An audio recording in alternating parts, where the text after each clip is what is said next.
3월 22일 사순절 제4주 주일을 위한 말씀 나눔을 시작하겠습니다. 오늘은 주일 성서 일과 중 하나인 에베소서 5장 8절부터 14절 말씀을 가지고 옛다삼 13번째 시간 빛의 자녀답게 살라라는 제목으로 말씀을 나누겠습니다. 2020년 표어는 새로운 경험, 행동 강령은 더 나은 본향을 향해 가는 나그네입니다. 2020년 기도문을 같이 하겠습니다. 우리를 새롭게 하시는 하나님을 찬양합니다. 우리가 경험하는 모든 일들이 주님의 계획과 섭리 안에 있음을 고백합니다. 놀라운 하루를 열어주소서. 우리가 맞이하겠습니다. 예수 이름으로 아멘. 에베소서 5장 8절부터 14절 말씀 읽어드리겠습니다. 너희가 전에는 어둠이더니 이제는 주 안에서 빛이라. 빛의 자녀들처럼 행하라. 빛의 열매는 모든 착함과 의로움과 진실함에 있느니라. 주를 기쁘시게 할 것이 무엇인가 시험하여 보라. 너희는 열매 없는 어둠의 일에 참여하지 말고 도리어 책망하라. 그들이 은밀히 행하는 것들은 말하기도 부끄러운 것들이라. 그러나 책망을 받는 모든 것은 빛으로 말미암아 드러나나니 드러나는 것마다 빛이니라. 그러므로 이르시기를 잠자는 자여 깨어서 죽은 자들 가운데서 일어나라. 그리스도께서 너에게 비추이시리라 하셨느니라. 아멘. 오늘 주일 성서 일과 본문을 묵상하면서 개정개혁판만으로 성경을 묵상할 때는 한계가 있었습니다. 그래서 공동번역이나 새번역을 참고하기도 하고 영어 성경을 참고하기도 하면서 내용을 보았습니다. 번역이 조금 마땅하지 않은 특성이 개정개혁에 많이 있었습니다.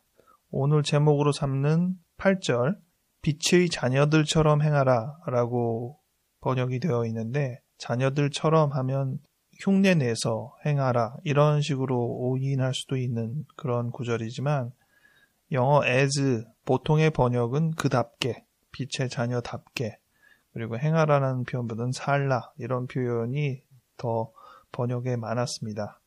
옛다삼 예수를 따르는 삶의 시리즈로 이어서 12번까지 진행을 했기 때문에 오늘 13번째의 주제로 이 내용을 삼았습니다.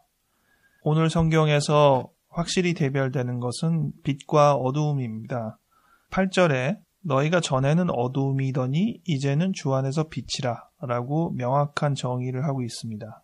그러면서 오늘 제목대로 빛의 자녀답게 살라 이렇게 얘기를 하는 겁니다.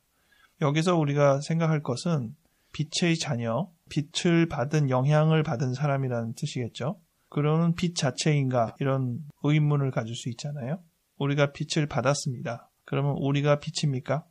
빛을 받은 사람이 빛 자체가 된다라는 그러한 표현은 일반적으로 모든 상황에 통용되는 표현은 아니지만 그리스도를 통하여서 구원받은 우리가 새로운 존재로 거듭난다라는 입장에서 볼 때는 빛을 받은 우리가 빛 자체가 된다라는 그 표현에 있어서는 충분히 의미가 살아있는 부분이 되겠습니다. 이러한 내용은 13절 하반절에 있는 내용도 동일합니다. 드러나는 것마다 빛이니라 라고 되어 있는데 재미있는 것은 이 개정개혁에서는 드러나는 것마다 빛이다 라는 이 구절이 13절의 하반절로 되어 있는데 공동번역도 그렇고 NIV 성경도 그렇고 이 부분이 14절로 되어 있습니다.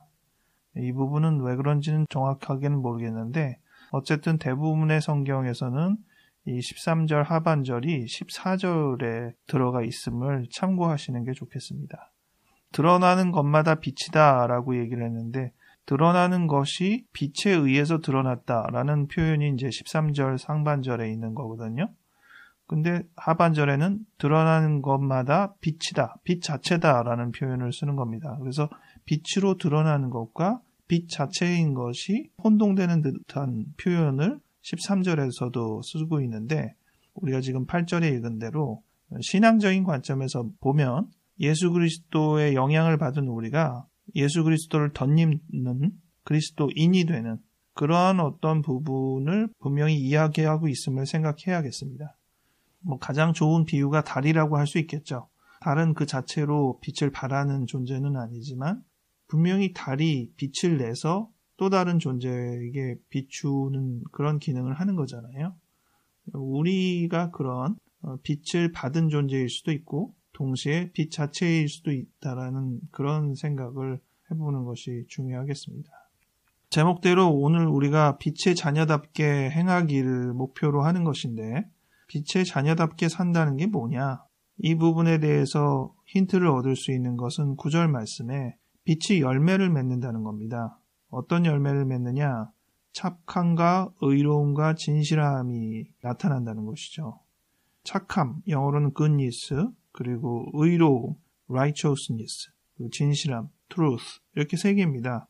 우리가 보통 진선미라는 표현을 쓸 때 진이 truth, 진실, 진리, 그리고 선이 착함, good, 그리고 미가 beauty 이렇게 되어 있는 식이죠.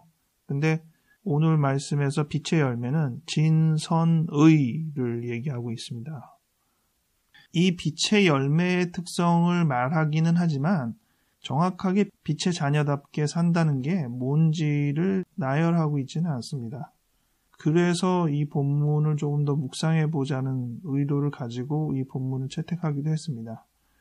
10절의 말씀이 가장 와닿는 말씀인데요. 주를 기쁘시게 할 것이 무엇인가 시험하여 보라 이렇게 되어 있습니다. 주를 기쁘시게 할 것이 무엇이다 라고 하나하나를 나열해 준 게 아니라 주를 기쁘시게 할 것이 무엇인지 시험을 해봐라. 이 시험을 해보라라는 번역도 좋아 보이지는 않은 번역입니다. 다른 성경을 참고하면 분별하라, 가려내라, 영어로는 find out, probing 또는 discerning 이런 단어들을 사용하고 있습니다. 이 정확하게 주님을 어떻게 하는 것이 기뻐하는지를 하나하나 찾아내봐라 라는 것이죠. 이거 해보면 주님이 기뻐하시나? 이렇게 검토해 보라는 거거든요. 이것이야말로 예수님을 따르는 삶으로서 가지는 주체성, 자발성의 부분이 아닌가 싶습니다. 우리는 그저 주는 대로 먹어서 이런 거 하면 주님께서 기뻐하셔. 이런 거 해야 빛의 자녀다운 삶이야. 이렇게 생각할 것이 아니라 과연 이 행동과 이 마음 자세와 이러한 어떤 결정들이 주님 기뻐하실까? 과연 이 일을 통하여서 진과 선과 의가 드러날까? 이러한 고민을 우리가 해야 된다는 것이죠. 단순히 교과서적인 어떤 정답이 아니라 이 부분이 우리에게 숙제가 돼서 우리 스스로에게 자문하고 보다 적절한 답을 찾기 위해서 고민하는 그러한 부분이 담겨 있어야 한다고 생각합니다. 우리가 어떻게 해야 할까라고 할 때에는 대개 판단하는 기준이 어떻게 해야 되는 그 방향성의 부분이 일단 1차적으로 나오고 또 이렇게 하면 안 된다라는 좀 재단하는 그러한 또 기준이 우리에게 필요합니다. 해라 하지 말라 이런 입장이라고 해야겠죠. 오늘 9절에 있는 이 빛의 열매는 어느 방향으로 나아가게 하는지 그래서 결과적으로 그것이 주님을 기쁘시게 할 수 있는지 아닌지에 대한 고민을 하게 되는 이 방향성을 제시해주고 있다고 생각하고요.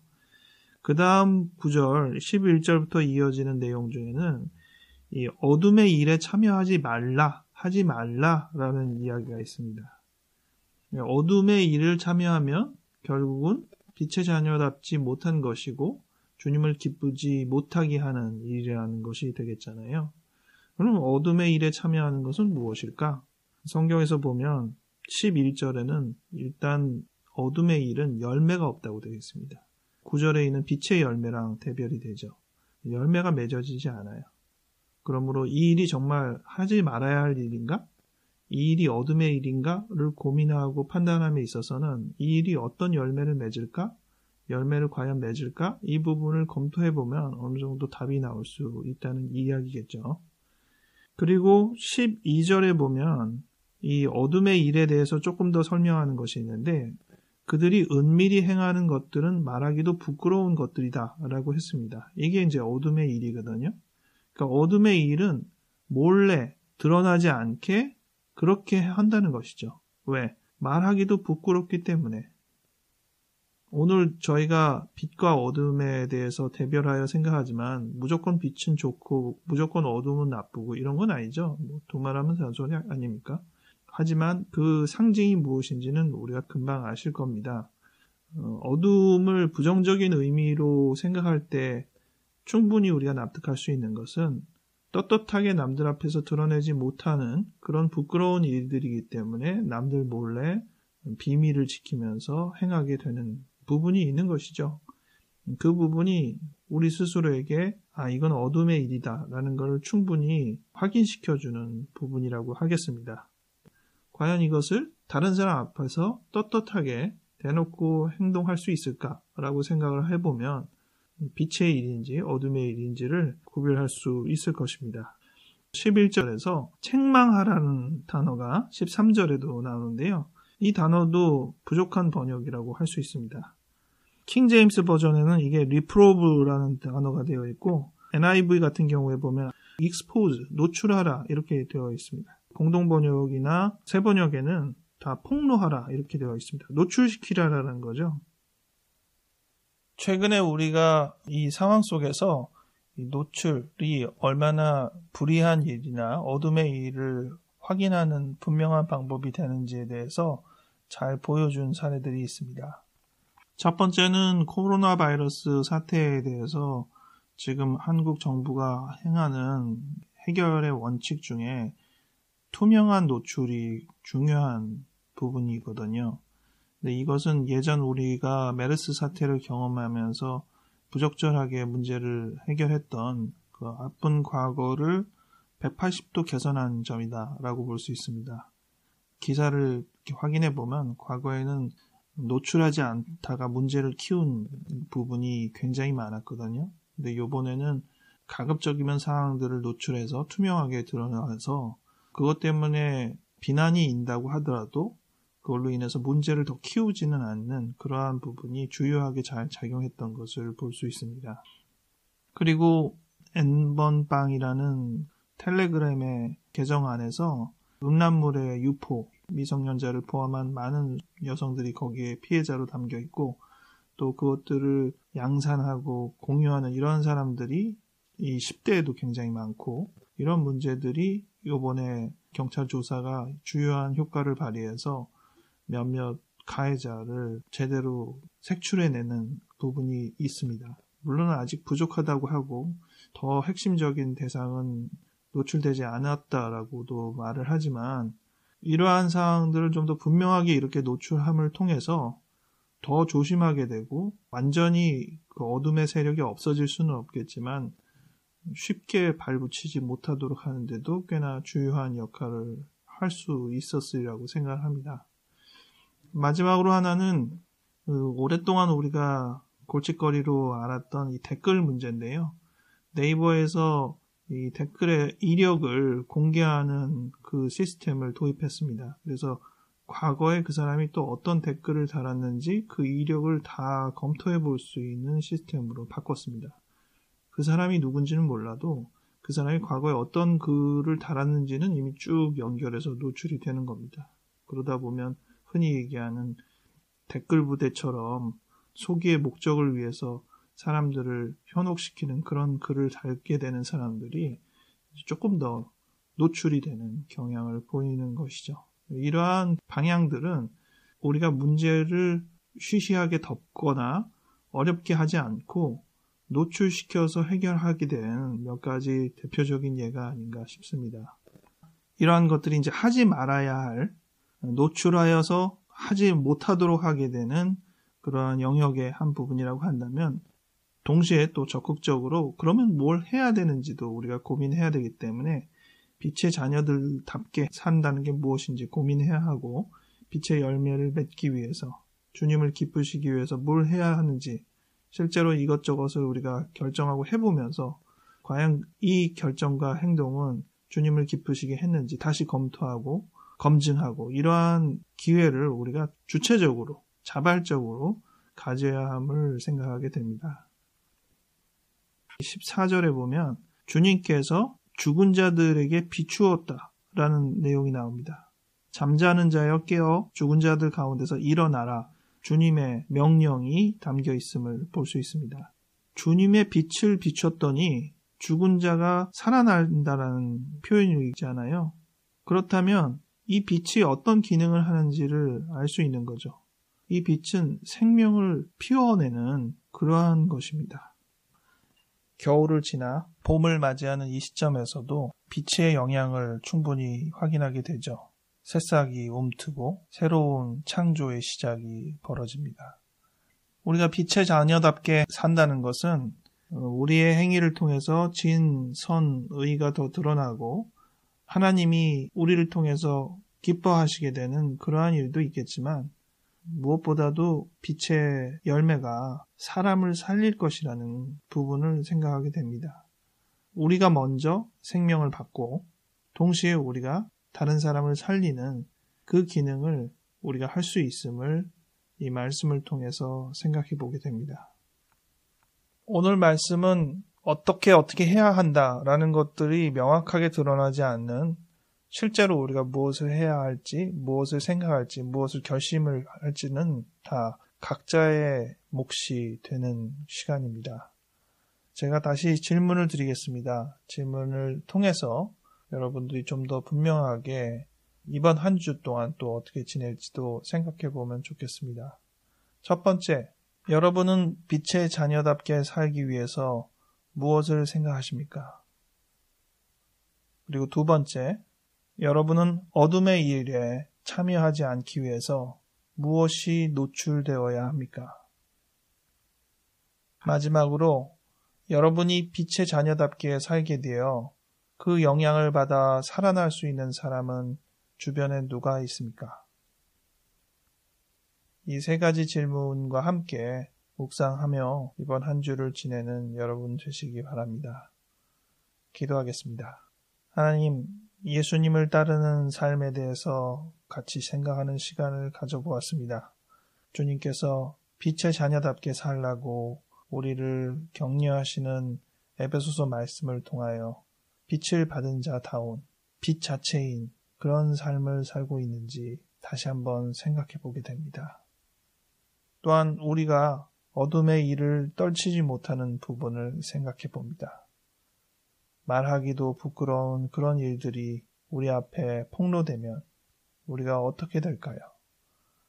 하나님, 우리 스스로 우리 자신을 점검하여 노출되어 문제되는 일들이 없도록 정리를 잘 할 수 있도록 도와주시옵소서. 무엇보다도 하나님께서 우리를 살리신 것을 기억하고 우리가 또한 그 빛을 전하여 누군가 살아날 수 있음을 기대해 봅니다. 생명을 살리는 그 역할에 참여할 수 있도록 도와주시옵소서. 우리 주변에 어두움으로 희망을 갖지 못하는 자들에게 빛으로 다가갈 수 있도록 도와주시옵소서. 우리의 능력이 아니라 주께서 우리에게 비추신 그 빛으로, 죽은 자까지 일으키신 그 빛으로 우리가 나아가기를 바랍니다. 예수님을 따르는 우리의 삶이 풍성하게 될 수 있도록 도와주시옵소서. 감사하옵고 예수 이름으로 아멘.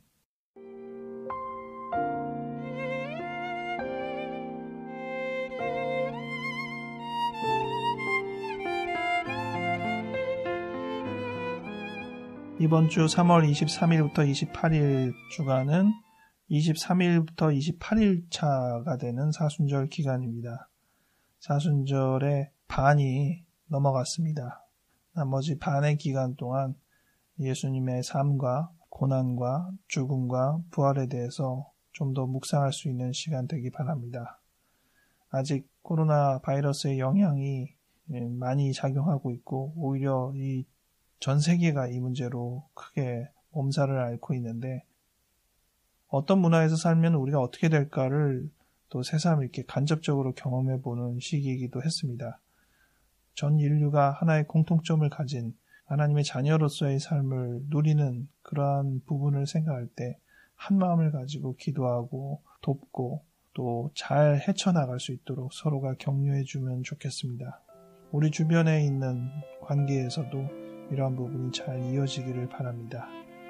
건강하시고 다음 주에 다시 뵙겠습니다.